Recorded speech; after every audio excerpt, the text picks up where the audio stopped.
I'm so happy to see you in Hong Kong, my friend. So, when you're looking forward to this Hong Kong market, what is your comment? Well, there are a lot of questions you're posing to me, but let's talk about Hong Kong. Definitely, I think my judgment and my answers are related more than to just Ricasoli by itself, but to Italian wines. I think it's more appropriate. The local wine success was dominated by the French because they've been already started from a long time and communicating as a global market, as a market together, as a country. And the Italian came a little bit, in a second moment. So unfortunately, right now, Italian wines are not so popular as they should. And as they would deserve to be treated in a better way here in this. I think that Hong Kong became #1 wine market in the world, definitely. And so what is happening is that now I think that Italian wines are becoming a little bit more trendy, more fashionable. In Hong Kong, the consumer are discovering the great values of unique wines produced in Italy. We have an amazing variety of grape varieties, and with so specific, so interesting tastes. And most of these are also great values. And between, you said, the 90s and before and after the 90s, I think a lot has changed. First of all, Italian wines has been perceived maybe in the past as, easy drinking, not good for aging wines, and good just for simple basic food.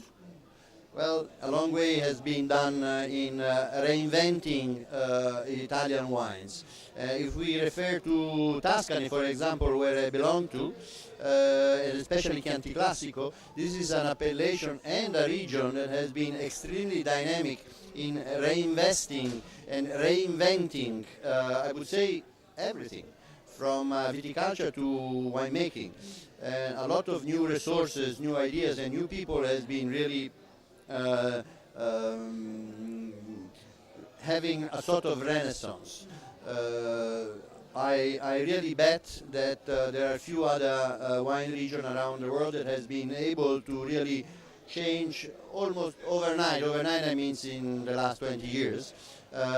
So much the philosophy, the winemaking, etc., etc.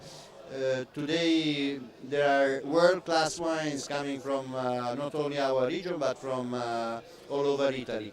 And little by little I think the consumer in Hong Kong are discovering and understanding also the great values, as I said. And also it's important because it's becoming trendy, and this is always nice,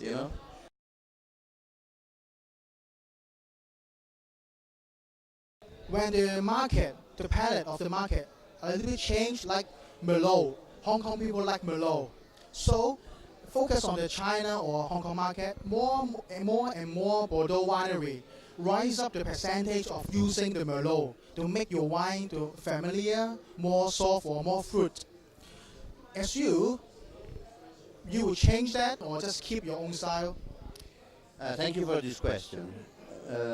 I think me and many other producers from my region, from Tuscany, are, let's say, fine-tuning to producing better quality wines, but still with our historical grape variety that is Sangiovese.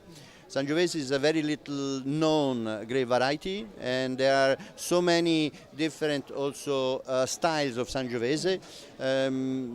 And so referring just to the name grape variety Sangiovese is limiting because there are 70 different clones, and is a sensitive variety to very small changes in terms of altitude, exposure, kind of soil, etc., etc. And so it's like Pinot Noir and Nebbiolo in Piedmont that can really assume different faces and different completely characters. And therefore, I think that what is interesting nowadays is that the Italians are working often with their historical grape variety, but improving the quality of the wine. It makes better vinification in order to respect the character of the original character of the grape variety. So today the Sangiovese that are produced nowadays, let's talk about Brunellos or Chianti Classico, San Nobile de Montepulciano and so on, all based on Sangiovese. I mean, you have world-class wines that are, you know, very highly consumed and marketed. Sometimes very famous wine critics, maybe they are not rating at the top, but it's a matter sometimes of fashion and so on. We are producing wine for drinking, not for tasting. So we are not making, especially Ricasoli, is not making wines that are big and bold and very extracted and so on. We look more to the elegancy.